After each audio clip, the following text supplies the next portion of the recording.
BNP ক্ষমতায় আসতে চায়, বাবা ঠিক আছে আসেন, ক্ষমতায় আসেন।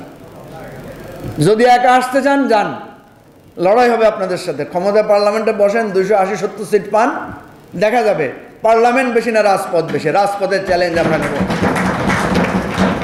পারি না এটা বলতে খোলামেলা, অসুবিধা কি? আমি জানি বিএনপির নেতৃবৃন্দকে আমি বারবার বলেছি 290 সিট নিয়ে যদি পার্লামেন্টে বসেন 2 বছর 3 বছরের বেশি টিকতে পারবেন না যদি শাসন ব্যবস্থার যদি পরিবর্তন না ঘটান। তাহলে আসেন পার্লামেন্ট, আগামী দিনের নির্বাচন রাজনীতির জন্য নতুন করে ভাবেন। আমরা চাই না শেখ মুজিবুর রহমানের মতো আপোষহীন সংগ্রামী নেতা মাত্র 3 বছরে ফেসিবাদের জনক হয়ে আবির্ভূত হয়েছেন। শেখ হাসিনার মতো রাজপথের সংগ্রামী, কি নেত্রী যেন শেখ হাসিনাকে বলা হইতো গণতন্ত্রের মানুষ কন্যা, উনি বাংলাদেশের ফেসিবাদের দানব কন্যা পরিণত হয়েছেন ক্ষমতায় যাওয়ার পর। সুতরাং এত ইতিহাস জানার পরে, এত অতীত স্মৃতি জানার পরে আবারও যদি আমরা ভুল করি, আবারও যদি আগের পথে হাঁটি, সুতরাং নতুন পথ নির্ধারণ করতে হবে।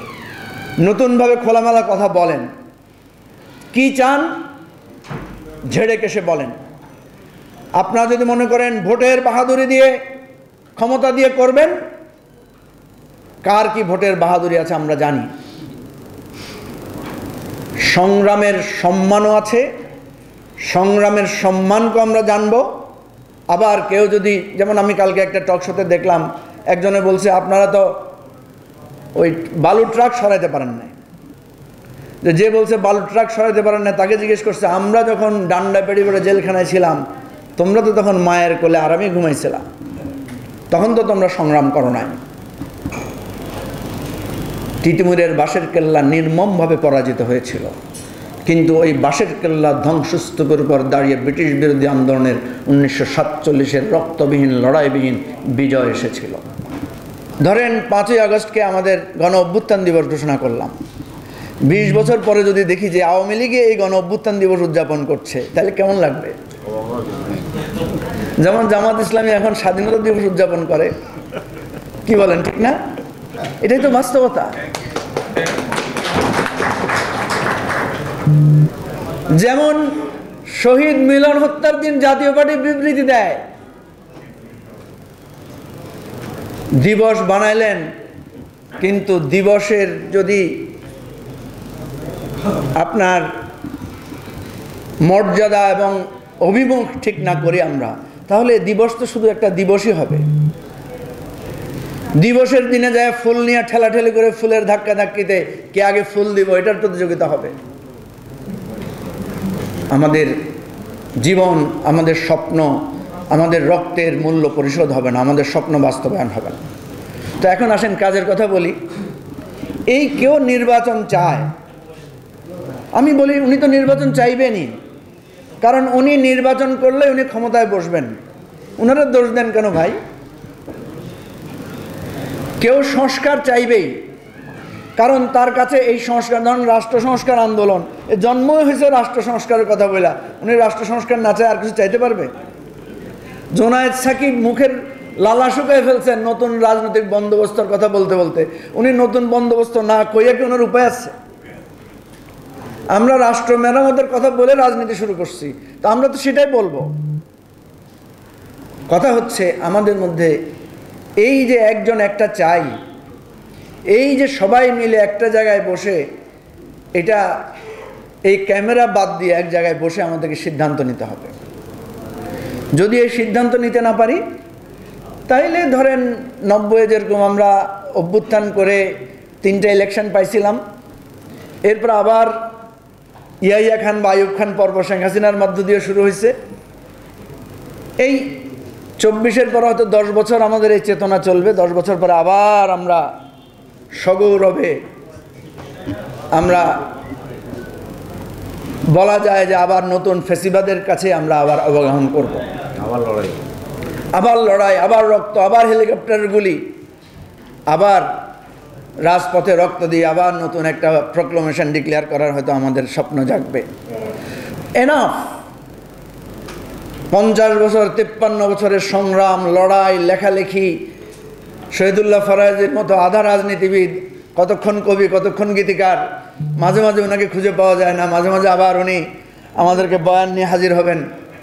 ঠিক আছে, এইটার আসেন একটা জায়গায় এসে আমরা বলি যে আসেন সবাই এবারে থামি, যে 1971 সালের ধারাক্রম 2024-এর গণ অভ্যুত্থানের ধারাক্রমের মধ্যে একটা অপূর্ব অদ্ভুত মিল আছে। সেই মিলটা কি দেখবেন, সেখানেও নির্বাচন ব্যবস্থাকে ধ্বংস করে দেওয়া হয়েছে। মানে ভোট করে ভোটে জিতছেন, তারপরেও আপনি সরকারে বসতে পারছেন না, তারপরেও রাষ্ট্র ক্ষমতা পরিচালনার কর্তৃত্ব আপনাকে দেয়া হচ্ছে না, এরপরে আপনাকে গণহত্যা করা হচ্ছে, এরপরে কি আর রাষ্ট্র টিকে? সুতরাং 1971 সালের স্বাধীনতা যুদ্ধ একটা অনিবার্য ছিল, যেটা এই প্রক্লামেশন অফ ইন্ডিপেন্ডেন্সে ডিক্লেয়ার করার যে ঘোষণা, সেখানে যে জিয়া ভাই বললেন যে এখানে 2-2.5 পৃষ্ঠায় বর্ণনা করা আছে। ঠিক একইভাবে একের পর এক নির্বাচন আমরা করতে পারছি না। আমরা রাজপথে নামছি, সেখানেও আমাদের গুলি করে মেরে ফেলা হচ্ছে, গুম করে ফেলা হচ্ছে। আমরা নির্বাচনও পাচ্ছি না, অধিকারও পাচ্ছি না। আমাদেরকে একের পর এক হত্যা, নির্যাতন, মামলা করে করে জেলে পুরা হয়েছে। রাজনৈতিক দলগুলোর অফিস বন্ধ করে দেওয়া হয়েছে। সর্বশেষ আবার গণহত্যা, হেলিকপ্টার থেকে গুলি। 1971 সালের মুক্তিযুদ্ধে হেলিকপ্টার থেকে গুলি করে মানুষ মারা হয়েছে। এটা কোনো ডকুমেন্টারি এভিডেন্স দেখি নাই, শুনেছি যে কীভাবে নির্মমভাবে হত্যা করা হয়েছে। 24-এ আমরা দেখেছি কিভাবে হেলিকপ্টার থেকে গুলি করে আমাদেরকে মারা হয়েছে। 24-এ আমরা দেখেছি কিভাবে ভ্যান থেকে লাশ ফেলে জীবন্ত মানুষকে হত্যা করা হয়েছে। 24-এ আমরা দেখেছি কিভাবে আমার ছাত্র বন্ধুদেরকে মেরে পুড়িয়ে দেওয়া হয়েছে। এই গণহত্যার পর আর তারপর এই রাষ্ট্র ব্যবস্থা কি আর আগের জায়গায় থাকে? যে 47-এর বন্ধনের পর 71 হয়েছিল, 71-এর বন্ধনের পর 90, 90-এর পরে 90-এরও তো একটা বন্ধন আমাদের ছিল। এই স্মৃতি এবং ইতিহাসগুলো সবাইকে মনে রাখতে হবে। হতে পারে প্রাথমিকভাবে আমরা সবাই আবেগতাড়িত হয়ে নানা কথা বলেছি, আবেগের চ্যাপ্টার শেষ। এবার আসেন উপলব্ধির জায়গায় আসি। ছাত্ররা যতটুকু অবদান রেখেছে তাদেরকে ততটুকু সম্মান দেই। 20 দল, 22 দল, 24 দল, 70 দল, যত গণ অভ্যুত্থানে আমরা যারা সংগ্রাম করেছি, যার যার অবদান এবং ব্যর্থতাকে আমরা স্বীকার করে নিয়ে একটা জায়গায় এসে রাষ্ট্রটাকে নতুন করে গড়ার স্বপ্ন দেখি, এবং সেই স্বপ্নের জন্য শহীদুল্লাহ ফরাজীদেরকে পেছন থেকে কাজ করতে হবে। আরও লোকদেরকে সাথে নেন। এখানে কবি সাহিত্যিক পেছনে যারা যুগ যুগ ধরে এই রাষ্ট্রের জন্য নিরলসভাবে পর্দার অন্তরালে কাজ করেছেন, তারা ভূমিকা নেন, নিয়ে একটা সঠিক রাজনৈতিক বন্দোবস্ত এনে বাংলাদেশকে নতুন করে জাগ্রত করতে হবে। আমি ব্যক্তিগতভাবে মনে করি এই কাজ করার জন্য আমাদের যদি পার্লামেন্টে কোনো সিটও না থাকে কোনো আপত্তি নাই, কিন্তু নতুন বাংলাদেশ যদি বাঁচে, ভবিষ্যতে পার্লামেন্টে আরও বহুবার যাইতে পারবেন।